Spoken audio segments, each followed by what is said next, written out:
Hangga't maaari, ayoko sanang magbigay ng opinion sa isyong ito dahil ayokong makasakit at iba't iba talaga kasi tayo ng mga desisyon sa buhay, ng opinion. At dahil maraming nag-request, maraming nag-tag, nag-PM sa akin na bigyan ko raw to ng reaction. Itong trending na mga issue tungkol kay Alvin is, hindi ko alam kung totoong pastor Bakit ka siya. bakla? Yung asawa ni na IC, ginawa ng Diyos. pumutok kasi itong viral na Sino mga ang videos na mabuting to tatay? at post about Si Glock9, sa mag-asawang to. tuwan-tuwa Nakakalungkot ako. lang, Ginawan no? pa Kasi ng kung kanta yung anak niya. tayo ang lalagay sa lugar Yung nila, ba isipin lang kinalulugod ng natin, Diyos? kahit nga tayo, diba? Palakpakan mo yung Sobrang-sobra lalaki yung mong anak na pagbabash ginawa sa niya kanila. na nagpakabakla. Pinanood ko rin yung ibang mga Si Kay Bausa, interviews tuwan-tuwa. tungkol kay Si Alvin, Ian Veneracion, tungkol sa mga tuwan-tuwa. opinion Tapos, niya, sino yung- raising child. Ako bilang nanay at solo parents is, may point naman yung tao. Kaya lang, hindi tama na magturo ka o pangalanan mo pa yung ibang magulang how they raise their child dahil wala kang alam. And napanood ko rin yung interview nung anak ni IC na nagsasabi na sinakal mo siya, nasaktan mo siya, which is sa akin below the belt kasi hindi naman ikaw ang tatay, hindi ikaw ang parents. For me, talagang red flag yun, ha? Kasi hindi natin masusweto ang bata at hindi tayo makakapagpakita sa bata o makakapagparamdam sa bata ng pagmamahal at pagdidisiplina kung ito ay gagamitan natin ng dahas, lalo pa kung hindi ka naman magulang.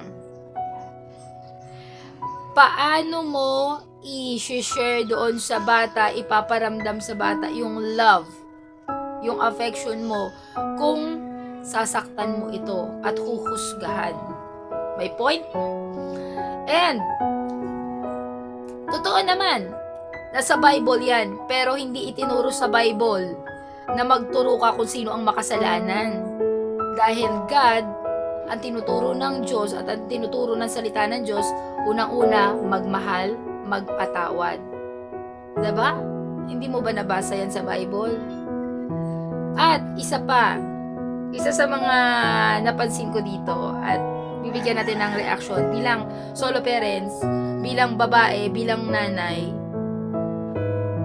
may opinion doon kay IC is dapat kung pipili tayo, ito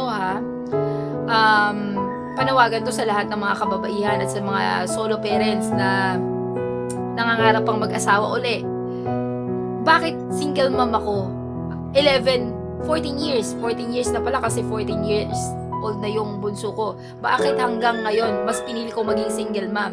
Dahil mahirap maghanap ng partners o mapapangasawa mo panghabang buhay na tanggap o mamahalin ng kagaya ng pagmamahal mo yung mga anak mo na hindi niya naman anak.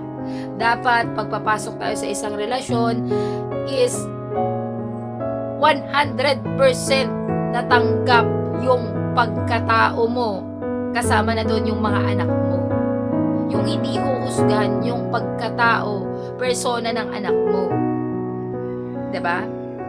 Dapat tayong mga nanay, mas matimbang yung pagmamahal natin sa mga anak natin kaysa sa mga lalaki na ngayon lang natin nakasama. I'm sorry, Miss IC, pero ganun yung stand ko eh. Mas priority ko yung mararamdaman ng anak ko at mas prioridad ko at mas mahal ko yung anak ko. Ganun dapat tayong mga nanay. At doon naman kay Mr. Alvin, sorry, Christian din ako, pero hindi ugali ng totoong Kristiyano ang ipagkalandakan, magturo ng kasalanan ng ibang tao. Sino ka? 'Di ba? Kaya nga sinacrifice ni God, 'di ba? Yung buhay niya para sa mga makasalanan. Baka nakakalimutan niyo po 'yun. Kaya nga sabi ko ayoko magbibigay ng opinion eh. Kasi matalas akong magsalita. Direct to the point ako magsalita. Peace.